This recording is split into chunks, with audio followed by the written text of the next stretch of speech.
Once again welcome back to around the world of cricket. இன்னைக்கு around the world of கிரிக்கெட்டில் என்ன பார்க்க போகிறோம்னா அப்படின்னு எப்போவுமே ஆரம்பிப்பேன். அந்த மாதிரி விஷயத்தில் இன்னைக்கு நம்ம என்ன பார்க்க போகிறோங்கிறத சொல்லிடுறேன்.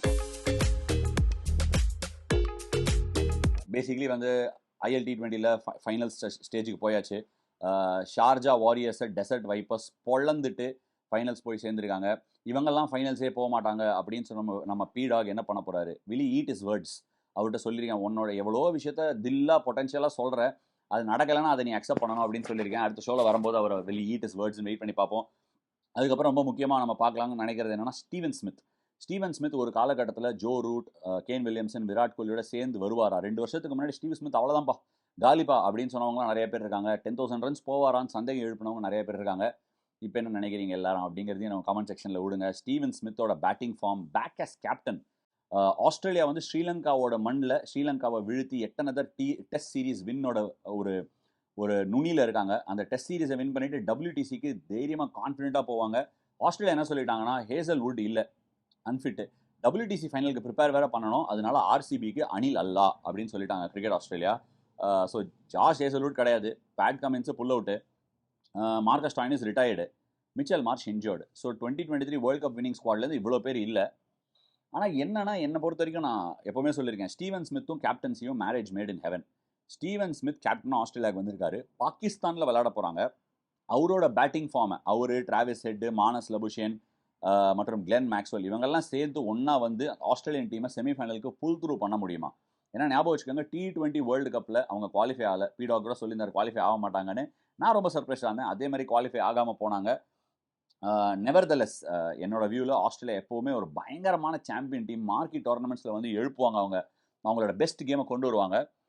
இது மட்டும் இல்லாமல் நான் என்ன யோசிச்சேன்னா, ஒரு சில விஷயங்களை எடுத்துகிட்டு வரணும்னு நினச்சேன். அதில் டாப் ஆஃப் த மேட்டர் என்ன அப்படின்னா, ஐஎல் T20 ஒரு பக்கம் இருக்குது. நம்ம நிறைய ஐஎல் T20 பற்றி பேசியிருக்கோம்.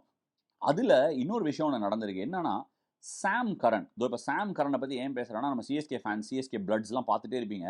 சாம் கரன் எனக்கு எப்போவுமே என்ன பிடிக்குன்னா, ரொம்ப ஒரு ஸ்பங்கியான கிரிக்கெட்டர். பயங்கரமாக அதை வித்தியாசமாக பண்ணுவார், ஏதாவது ஃபைட் பண்ணிகிட்டே இருப்பார். ரீசெண்டாக கூட கேட்டிருந்தாங்க, என்னப்பா நினைக்கிற உன்னோட ஒமிஷன் ஃப்ரம் த இங்கிலீஷ் டீம்னு கேட்கும்போது, I want to break the door down, ஹெவியாக பர்ஃபார்ம் பண்ணி அந்த டோரை பேங் பண்ணி உடைக்கணும் அப்படின்னு சொல்லியிருந்தாரு. அதை மாதிரி நிறையா அதுக்கான அட்டெம்ப்ட் எடுக்கிறாரு. என்னன்னா, ரீசெண்டாக பார்த்த இந்த ஷார்ஜா வாரியர்ஸோட குவாலிஃபையர் 1ல் ஒரு 6 அடித்தாங்க அவரை. எப்படின்னா, அதை நான் என்ன சொல்லுவேன்னா, சாம் கரன்ஸ் நத்திங் பால். அதாவது என்னன்னா, இன்னைக்கு தேதிக்கு ஸ்பீட் இருந்தால் அடிக்கிறாங்க, விக்கெட் நல்லா இருக்கு, புஷ் அப்படின்னு ஒரு பால், புஷ் அப்படின்னு யோசிச்சு பாருங்க, அப்படியே ஒன்றுமே இல்லாமல் பாலை போட்டால் எப்படி இருக்கும்? So I would call it the Sam Curran's nothing ball. அப்படின்னு போடுறாரு, அது மெதுவாக அப்படியே ஃப்ளைட்டாக வந்து விழுது. அஃப்கோர்ஸ் 6 அடிச்சிட்டாங்க. ஐ திங்க் ஒரு தேடலில் இறங்கியிருக்காரு. Is searching for that. அது எனக்கு ரொம்ப ரொம்ப பிடிக்கும் எப்பவுமே சாம் கரண்ட்டை. 2 ஷாட் 24 ஆஃப் 12 பால்ஸ் அது அடித்தார். ஒரு பால் ஆடம் மில்ன் காலில் போட்டார், ஒரு சொருகு 6. ஒரு 160 சேஸு பீல் ஆஃப் பண்ணிட்டாங்க டெசர்ட் வைப்பர்ஸ். ஷார்ஜா வாரியர்ஸை அப்படின்னு அடிச்சு தள்ளிட்டாங்க. அப்புறம் ஒரு மிட் ஆஃப்க்கு மேலே ஒரு ஸ்லாப், ஃப்ளாட் பிளாட்டட் ஸ்லாப்பு. ஷார்ஜாவில் நிறைய கிரிக்கெட் ஆடிருக்கேன், ஓரளவு கண்டிஷன்ஸ் தெரியும். அந்த மாதிரி ஷாட்லாம் ஆடுறது ரொம்ப கஷ்டம். சாம் கரன் அவரோட பேட்டிங்கில் என்ன பண்ணியிருக்காருன்னா, உங்களுக்கு ஆங்கர் பண்ணணுமா, ஆங்கர் இருக்கி நான் இருக்கேன், ஃபினிஷ் பண்ணணுமா, ஃபினிஷர் இருக்கி, கிராஃப்ட் பண்ணி ஒரு மாதிரி கேம் எடுத்துன்னு போய் ஃபினிஷ் பண்ணணுமா, ஃபினிஷ் பண்ணுறேன் இருங்க அப்படின்னு இந்த ஐஎல் T20 முழுக்க கலக்கியிருக்காரு. போலிங்கும் டெஃபினட்டாக கான்ட்ரிபியூட் பண்ணிக்காரு. கஷ்டமான ஓவர்ஸ் போடுறாரு, போலிங்லேயும் ஏதாவது கொண்டு வரணும்னு பார்க்குறாரு. So I think Sam Karan the Kadaikutty Singam that CSK வந்து எப்போவுமே அவங்க ஃபேன்ஸுக்கு ரொம்ப பிடிச்ச ஒரு பிளேயரு. கம்பேக் வேறு கொடுத்துருக்காரு. Looking all in all in absolutely amazing form getting into the tournament. அது மட்டும் இல்லை, அலெக்ஸ் ஹேல்ஸ், நாங்கள் லாஸ்ட் டைமில் கூட டிபேட் பண்ணியிருந்தோம். அலெக்ஸ் ஹேல்ஸ் 8 ஒரு பீல் ஆஃப் 47 ஃபஸ்ட்டு 7-8 ஓவர்ஸ்லேயே அடிச்சிட்டாரு. ஒரு குளோபல் லீகின் ஜாம்பவான்ங்க இவர். குளோபல் லீக் T20ஸில் எடுத்தால் அவர் அவரோட தனி படஸ்டலில் போயிட்டுருக்காரு. கடைசி ஒரு வாரம் பிஸ்னஸ் எண்ட் ஆஃப் த டோர்னமெண்ட்னு ஒன்று அவரோட கேமை கொண்டு வந்திருக்காரு அலெக்ஸ் ஹேல்ஸ். அலெக்ஸ் ஹேல்ஸ் வந்து IPL இன்னும் ஒரு கொடி கட்டி பறக்காது, எனக்கு ரொம்ப ஆச்சரியமான ஒரு விஷயம். பட் சம்டைம்ஸ் ஆகலாம், சில பிளேயர்ஸ்க்கு அந்த ப்ரெஷர் ஹேண்டில் பண்ண முடியாமல் போகலாம். பட் குளோபல் லீகின் T20 நாயகன் அலெக்ஸ் ஹேல்ஸ் அப்படிங்கிறதுல என் மனசில் துள்ளி கூட சந்தேகம் இல்லை. நிறைய டோர்னமெண்ட்டில் பர்ஃபார்ம் பண்ணிட்டாரு. நீங்கள் அவரை ஃபாலோ பண்ணியிருக்கீங்களா? ஃபாலோ பண்ணியிருக்கேன். இங்கெல்லாம் அடிச்சிருக்காரு. ஒரு சம பிளேயர். கொஞ்சம் ரன்னு கொடுத்தா, ஒரு நல்ல எக்ஸ்டெண்டட் ரன் கொடுத்தா IPL நல்லா வருவார் நினைக்கிறவங்களாம் கீழே கமெண்ட்டில் போடுங்க. அதுக்கப்புறமா வந்து எப்படி அந்த துபாய் கேபிட்டல்ஸ்க்கு வந்து குல்பீதின் நைபோ, அந்த மாதிரி சாம் கரனுக்கு இது ஒரு அபாரமான டோர்னமெண்ட்டாக அமைஞ்சு வந்திருக்கு. டெசர்ட் வைப்பர்ஸ் வந்து எல்லாத்தையும் ஜெயிச்சு டாம் மூடி தலைமையில் போய் சேர்ந்துருந்தாங்க குவாலிஃபையர் 1க்கு. எங்கேயா வெளியே போயிடுவாங்களோ அப்படின்னு நினைக்கும் போது ஃபைனலில் they've set up an amazing clash against Dubai Capitals. Tom Moody ஒரு சரியான கோச், 8 கேம் ப்ரூவ் பண்ணியிருக்காரு. நேத்தன் சவுட்டர்னு ஒரு லெக் ஸ்பின்னர், அவர் வந்து ஹீஸ் பீன் ஒரு மிடில் சிக்ஸில் விளையாடின ஒரு லெக் ஸ்பின்னர் முன்னாடி நான் இங்கிலாண்டில் பார்த்துருக்கேன். அவர் ஒரு டீசென்ட் ஸ்பெல் போட்டு சூப்பராக போட்டிருந்தார் இந்த குவாலிஃபயர் 2ல் ஷார்ஜா வந்து கொஞ்சம் ஸ்பின் நல்லா போடலாம், ரிஸ்க் ஸ்பின்னர்ஸோட கேமுங்கிறதுனால. அஃப்கோர்ஸ் இன்னொரு பிளேயர் வாட்சில் நான் அடிக்கடி சொல்கிற பிளேயர் குசேமா மீர், யூஏஏ சேர்ந்தவர். டெத் போலிங்லேயும் கலக்கிறாரு, பர்ஃபார்மன்ஸ் கொடுத்துருக்காரு, பேட்டிங்கில் பவர் வச்சிருக்காரு.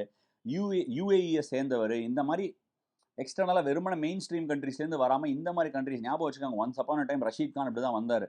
ஸோ இந்த குசைமா மேரை கொஞ்சம் ஃபாலோ பண்ணுங்கள், எல்லாரும் கொஞ்சம் வாட்ச் பண்ணுங்கள், தயவுசெய்து போய் பாருங்கள். I am sure that guy is going to do something in is cricketing career. அதே பாதையில் அப்படியே ஃபாலோ பண்ணால் டெஃபினட்டாக அந்த பையன் மேலே வருவான். முகமது ரோஹித், மும்பை எம்ஐ எமிரேட்ஸ் காட்டின அதே பிளேயர் மாதிரி இவரையும் நான் டெஃபினட்டாக பார்க்குறேன் லோக்கல் பிளேயர் வாட்சில். எத்தனையோ யூஏயோட பழைய பிளேயர்ஸ்லாம் இருக்காங்க, பட் இவங்க 2 பேர் வந்து எனக்கு மனசில் கொஞ்சம் நின்றுருக்காங்க இந்த டோர்னமெண்ட்டை பொறுத்த வரைக்கும். அதுக்கப்புறம் சொல்லிட்டேன் ஜேசன் ராய் பல காலமாக ரொம்ப கஷ்டத்தை சந்திச்சு வந்திருந்தார். ரன்னே படலை, பேட்டை தூக்குனா ரன் வரல, ஒரு 50 அடிச்சிட்டார் இந்த கடைசி ஒரு 10-15 நாள். அவரும் நல்லா விளையாடுறாரு. அலெக்ஸ் ஹெல்ஸ் எப்படி சொன்னாலும் அந்த மாதிரி. Very glad. ஜேசன் ராய் ஒரு ஆல் கிளாஸ் பிளேயர், ரொம்ப கஷ்டப்பட்டார். திடீர்னு ஃபேஸ் ஆஃப் த கிரிக்கெட்டிங் லேண்ட்ஸ்கேப்லேருந்தே போயிட்டார். 2019 ஒரு சாம்பியன் பிளேயர், ஒரு பயனியர் ஆஃப் இங்கிலாந்து, அந்த வேர்ல்டு கப் வின்னாக இருந்த அந்த பிளேயர் எங்கேயுமே இல்லாமல் போனது ரொம்ப ஆச்சரியமாக இருந்தது. அண்ட் ரொம்ப கஷ்டத்தை சந்திச்சிருக்காரு. அந்த பிளேயரோட மன வருத்தங்கள் எப்படி இருந்திருக்கும்னு என்னால் புரிஞ்சுக்க முடியாது. ஸோ ஜேசன் ராய் திருப்பி ஒரு ரன் மேக்கிங் ஃபார்முக்கு வந்து ரொம்ப ரொம்ப சந்தோஷம். ஸ்டீவன் ஸ்மித் போட்டு பொழந்திருக்காரு. ஸ்டீவன் ஸ்மித் வந்து என்ன இந்த ஃபார்மை ஆஸ்திரேலியா யூஸ் பண்ணி, அவரோட கேப்டன்சி யூஸ் பண்ணி வந்தால் தான் உண்டு. போலிங்கில் கொஞ்சம் கஷ்டங்கள் இருக்குது ஆஸ்திரேலியாவுக்கு. பட் எனக்கு ரொம்ப எக்ஸைட்டிங்காக இருக்கிற ஒரு மேட்டர் என்ன அப்படின்னா, ட்ரை சீரிஸ் இஸ் பேக்குங்க. பைலேட்டரல் சீரிஸ்லாம் பார்த்து இந்தியா இங்கிலாந்து ஆடுறாங்க. பைலேட்டரல் சீரிஸ் நோ டவுட் இன்னொரு ஓடிஐ ஆட போகிறாங்க. இங்கிலாண்டு சும்மா ஏமாத்துறவங்க அப்படிங்கிற மாதிரி ஆடுற மாதிரி ஒரு ஃபீலிங் இருக்குது. ஏன்னா கடைசியாக இங்கிலாந்து பாகிஸ்தான் ஆடின போது வச்சு செஞ்சாங்க. பாகிஸ்தானில் அவ்வளோ ரன்ஸ் அடித்தாங்க. ஹாரி ப்ரூக் அடிச்சாரு, பென் டக்கெட் டெஸ்ட் மேட்ச்சில் அடிச்சாரு. அவங்களுக்கு பாகிஸ்தானில் இந்த டெம்ப்ளேட் ஒர்க் ஆகிறதுக்கான எல்லா வாய்ப்புமே இருக்குது. ஒருவேளை பாகிஸ்தானில் ரீசெண்டாக நடந்த டெஸ்ட் மேட்சஸ் மாதிரி விக்கெட் இருக்காது திரும்புற மாதிரி, ஐ டவுட் இட். ஏன்னா ஐசிசி போவாங்க, விக்கெட்ஸ்லாம் பழுங்கு பாட்டா, சும்மா முள் மேல் தவம் அப்படிங்கிற மாதிரி தான் போலர்ஸ் போலிங் போடணும். அந்த மாதிரி ஒரு கண்டிஷன்ஸில் இங்கிலாண்டோட இந்த பேட்டிங் ஒர்க் ஆகுமோ, அவங்க ஃபயர் பவர் வந்துருமோ அப்படிங்கிற ஒரு தாட்டு. என்ன ஒரு பெரிய அட்வான்டேஜ்னா, இந்தியா ஒரே இடத்துல விளையாடுவாங்க. இந்தியாவை ஆடுறதுக்கு மட்டும் எல்லாம் வீட்டுக்கு வந்துட்டு போகிற மாதிரி வந்துட்டு போனோம். அது இந்தியாவுக்கு ஒரு பாசிட்டிவாக இருந்தாலும் மற்றவங்களுக்குலாம் ஒரு கஷ்டங்கள், அது டெஃபினட்டான கஷ்டம்.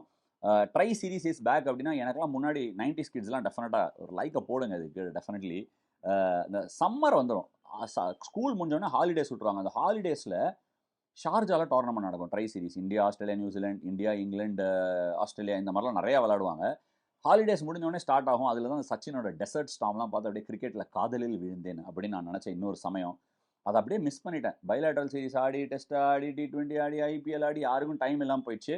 பட் இப்போ சும்மா இருக்கேங்க நாங்கள். சவுத் ஆஃப்ரிக்கா சும்மா இருக்கோங்க, நியூசிலாண்டு சும்மா இருக்கோங்க, பாகிஸ்தான் நாங்களும் சும்மா தான் இருக்கோங்க, விளாட்லாம் வாங்க அப்படின்னு சொல்லி ஒரு ட்ரை சீரிஸை ரீஇனிஷியேட் பண்ணியிருக்காங்க. ட்ரை சீரிஸ் எப்படி டெஸ்ட் கிரிக்கெட் ஃபண்டை பற்றி நான் முன்னாடி பேசணும். இந்த ட்ரை சீரிஸ் ரிவைவல் கூட இன்டர்நேஷனல் கிரிக்கெட்டோட கான்டெக்ஸ்ட்டுக்கு, 50 ஓவர் கிரிக்கெட்டுக்கு அது மூச்சு விடுறதுக்கு ஒரு ஆக்சிஜன் மாஸ்காக அமையறதுக்கான எல்லா வாய்ப்புமே இருக்குது. ஒரு கான்டெக்ஸ்ட் இருக்குது பார்க்குறதுக்கு. எப்போவுமே ட்ரை சீரிஸ் ஆனால் அட்லீஸ்ட் ஒரு டீமே 2 வாட்டி ஆடணும். அது நடக்க போகிறதில்ல. நியூசிலாந்து, பாகிஸ்தான் மற்றும் சவுத் ஆஃப்ரிக்கா ஆட போகிற இந்த சீரீஸில் அது நடக்க போகிறதில்ல. But I am excited to watch this series on many other counts. ஆளுக்கு ஒரு ரவுண்ட் ஆடி ஃபைனல் ஆட போகிறாங்க. ட்ராஃபி யார் வேணால் எடுக்கலாம். பட் என்னன்னா, பாகிஸ்தானுக்கு ஃபக்கர் ஜமான் கம்பேக் பண்ணியிருக்காரு. ஃபக்கர் ஜமான் IL T20 செம ஃபார்மில் இருந்தார். அந்த ஃபார்மை கண்டினியூ, ஏன்னா ஒரு அக் மார்க் ஒயிட் பால் பிளேயருங்க. என்னை பொறுத்த வரைக்கும் பாகிஸ்தான் எப்படி தான் திடீர்னு அவரை கழட்டி விட்றாங்கன்னு தெரில. சயீம் அயூப் பாவம். சயீம் அயூப் வந்து சவுத் ஆஃப்ரிக்காவில் இன்ஜூர் ஆனதுனால அவரை பார்க்க முடியாது. அதில் ஒரு சின்ன வருத்தம் எனக்கு. நெவர் த லெஸ் பாகிஸ்தான் என்ன அட்டாக் ஆட போகிறாங்க, அப்ரார் அஹமதுக்கு சான்ஸ் கொடுக்க போகிறாங்களா, அவங்களோட சாம்பியன்ஸ் ட்ராஃபி காம்பினேஷன் எப்படி இருக்க போகுது, முகமது ரிஸ்வான் ஓப்பனிங்லேருந்து கீழே வந்து கலக போகிறாரா, ஏன்னா அவர் ஒரு குரூஷியல் பிளேயர் பாகிஸ்தானுக்கு. அவர் ஆடி கொடுத்தா சல்மான் அலி ஆகாலாம் தூக்கிட்டு போவாங்க அப்படின்னு பார்க்கலாம். நியூசிலாந்து இந்த சாம்பியன்ஸ் ட்ராஃபியில் இந்தியாவுக்கு அடுத்தபடியான சாலிட் டீம் அவங்க தான். ஒரு சில கேள்விக்குறிகள் அவங்க போலிங்கில், சவுதி கிடையாது, போல்ட் கிடையாது, இவங்கெல்லாம் இல்லாதனால யார் வராங்க, மேட் ஹென்ரியை அக்கம்பெனி பண்ணுறதுக்கு விலோ ரூர்க், ஒரு ரன்னவே நெக்ஸ்ட் ஜென்ரேஷன் சாம்பியனாக வரதுக்கான எல்லா வாய்ப்பு இருக்குது. அவர் விளையாடுவாரா? பென் சியர்ஸ் இன்னொரு ஃபாஸ்ட் பவுலர், அவர் விளையாடுவாரா? ஸ்பின்ல எக்ஸ்பீரியன்ஸ் இருக்குது. மைக்கேல் பிரேஸ்வர், கிளென் பிலிப்ஸ் வச்சிருக்காங்க. யார் ஆட போகிறாங்க? மிச்சல் சாண்ட்னர் தான் கேப்டன். எப்படி கோத்ரூ பண்ண போகிறாரு? இதெல்லாம் பார்க்கலாம். அவங்க காம்பினேஷன் எப்படி இருக்க போது. நியூசிலாண்டுக்கு சம வலிமை இருக்குது இந்த டோர்னமெண்ட்டில். அண்ட் இந்தியாவோட ஆட போகிற ஒரு சேலஞ்சர் அவங்க. பாகிஸ்தான் சொல்லிட்டேன், நியூசிலாண்டும் சொல்லிட்டேன். சவுத் ஆஃப்ரிக்கா அவங்க போலிங்கில் என்ன? அவங்களுக்கும் இதே மாதிரி ஆல்ரவுண்டர் கொனண்ட்ரம் இருக்குது. வியான் முல்டர் ஆட வைப்பாங்களா? ரபாடாவால் லீடர் ஆஃப் தி அட்டாக்காக ஃபுல் அண்ட் ஃபுல்லாக டோர்னமெண்ட் எடுத்துன்னு போக முடியுமா? மார்க்கோ யான்சன் பாகிஸ்தானில் கலக்குவாரா? ஏன்னா அவங்க ஆடுறது குரூப் ஆஃப் டெத்து. ஆஸ்திரேலியாவோட பேரா இருக்காங்க, ஆப்கானிஸ்தானோட பேரா இருக்காங்க, இங்கிலாண்டோடையும் பேரா இருக்காங்க. இங்கிலாந்து இந்தியாவில் ஆடுற மாதிரியே ஆடுவாங்களா, இல்லை இந்தியாவில் பண்ணிட்டு அங்கே போய் ஏமாற்ற போகிறாங்களா? அதையும் காமெண்ட் செக்ஷனில் விடுங்க. சவுத் ஆப்பிரிக்காவோட கேப்டன் பவுமா. எனக்கு தெரிஞ்ச வரைக்கும் பவுமா வந்து அவரோட ஜாதகம் ராஜ ஜாதகம்னு நினைக்கிறேன். இப்போ WTCயும் குவாலிஃபை ஆயிருக்காங்க, போன தடவையும் வந்தாங்க, சூப்பராக விளாடினாங்க. ட்ரிஸ்டன் ஸ்டப்ஸை வெளியே உட்காந்துச்சு வியன் முல்டர், மார்க்கோ யான்சன் ஆடிட்டு கேசவ் மகாராஜ், ஷம்சில் யாராவது ஒருத்தர் ஆட போகிறாங்களா? இதெல்லாம் கொஞ்சம் பொறுத்து இருந்து பார்க்கறதுக்கு இந்த டோர்னமெண்ட்டு சாம்பியன்ஸ் ட்ராஃபியில் என்ன நடக்க போகுது அப்படிங்கிற எடுத்து காட்டுறதுக்கு இந்த ட்ரை சீரிஸ் ரொம்ப ரொம்ப குரூஷலாக இருக்கும். நீங்கள் அதே மாதிரி சொல்லுங்கள். ILT20 பார்த்துருப்பீங்க. வேற ஏதாவது பிளேயர் நீங்கள் பார்த்தீங்களா? பிளேயர் வாட்சில் புதுசாக சார் இந்த பிளேயருக்கு ஏன் IPL சான்ஸ் கிடைக்கல, சாம்பியன்ஸ் ட்ராஃபிக்கு இந்த பில்டப் நல்லா இருக்குது சார், ஏன் நம்மளும் ஒரு ட்ரை சீரிஸ் ஆடல, ஏன் நம்ம ஆடினா நமக்கு இது கரெக்டான எடுத்துக்காட்டா? நம்மளோட ப்ரிப்பரேஷன், இந்தியாவோட ப்ரிப்பரேஷன் 3 ODIயோட இங்கிலாண்டோட ஆடிட்டு சாம்பியன்ஸ் ட்ராஃபிக்கு போய் துபாயில் ப்ரிப்பேர் பண்ண போகிறோம். இந்த ப்ரிப்பரேஷன் கரெக்டாக? ஏன்னா இப்போ நீங்கள் பாருங்கள், பாகிஸ்தான், நியூசிலாண்டும் சவுத் ஆஃப்ரிக்காவும் ஆடுறாங்க. அவங்க பாகிஸ்தானி கண்டிஷன்ஸ்லேயே விளையாட போகிறாங்க. அவங்க என்ன எதிர்கொள்ள போகிறாங்களோ அதை ஃபேஸ் பண்ணுறதுக்கான ஒரு வாய்ப்பு இருக்குது. இந்தியா ஆனால் இங்கே விளையாடுறாங்க இங்கிலாண்டோட, துபாயில் போய் விளையாட போகிறாங்க. துபாய்க்கு T20 நம்ம விளையாடின போது பெரிய மெமரிஸ் நமக்கு கிரியேட் ஆகலை. அந்த இடத்துல ஒரு மாதிரி போயிருக்கு. டாஸ் ரொம்ப குரூஷலான ஒரு இடம் துபாய். டாஸ் ஜெயிக்கிறது வைட்டலாக இருக்கும்னு நான் நினைக்கிறேன், பட் தெரியல, சொல்ல முடியாது. அதே மாதிரி பும்ராவோட பாம் திருப்பி வரப்போகுதா, பும்ராவோட நியூஸ் தான் பாமாக வரப்போகுதா, அதெல்லாம் கூட பொறுத்து இருந்து பார்க்கணும். ஆல் இன் ஆல் நீங்கள் நான் பேசினேன் நிறைய விஷயம், உங்களோட கருத்து என்னென்னு காமெண்ட்ஸில் விடுங்கன்னு சொன்னேன். ஸோ அதெல்லாம் யோசிச்சுட்டு காமெண்ட் செக்ஷனில் விடுங்க. மற்றபடி நடக்கிற ட்ரை சீரிஸ்க்கு எக்ஸைட்டடாக இருக்கீங்களா, அதை சொல்லுங்கள். பார்ப்பேன், நான் கிரிக்கெட்லாம் பார்ப்பேன், ட்ரை சீரிஸ்லாம் பார்க்க போகிறேன், இதெல்லாம் பார்க்க போகிறேன் அப்படின்னு சொல்கிறவங்க காமெண்ட் பண்ணுங்கள். இல்லைங்க, இந்தியன் கிரிக்கெட்டாக IPL மட்டும்தான் நான் பார்ப்பேன், எனக்கு வேறு எதுவும் இன்ட்ரெஸ்ட் இல்லை அப்படின்னு நினச்சிங்கனாலும் அதில் காமெண்ட் செக்ஷனில் போடுங்க. ஏன்னா மற்ற கிரிக்கெட்டையும் பார்க்கறதுக்கு மூலமாக நம்ம கிரிக்கெட்டை புரிஞ்சுக்கிறதுக்கான ஒரு வாய்ப்பு அமையுது.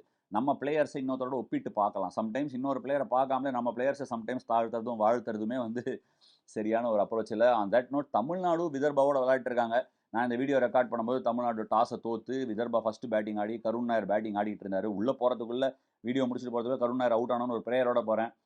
தமிழ்நாடு இந்த குவார்டர் ஃபைனலில் அவங்களை எதிர்கொள்கிறாங்களே, ஜெயிச்சு இன்னொரு ஃபைனல் போவாங்களா, அதையும் நீங்கள் பார்த்து என்ஜாய் பண்ணுங்கள். தமிழ்நாடு நல்லா விளையாடிட்டு வராங்க. கொஞ்சம் லக்கு வேணுங்க இந்த மாதிரி ரஞ்சி ட்ராஃபி ஜெயிக்கிறதுக்குலாம். அந்த லக்கு நம்மலாம் சேர்ந்து ப்ரே பண்ணால் வரும். ஒன்ஸ் அகேன் உங்களோட கருத்தெல்லாம் காமெண்ட் செக்ஷனில் விடுங்க. படிக்கிறேன், வேல்யூ பண்ணுறேன், அதையும் அட்ரஸ் பண்ணுறேன். Thank you so much for joining me on this episode of around the world of cricket.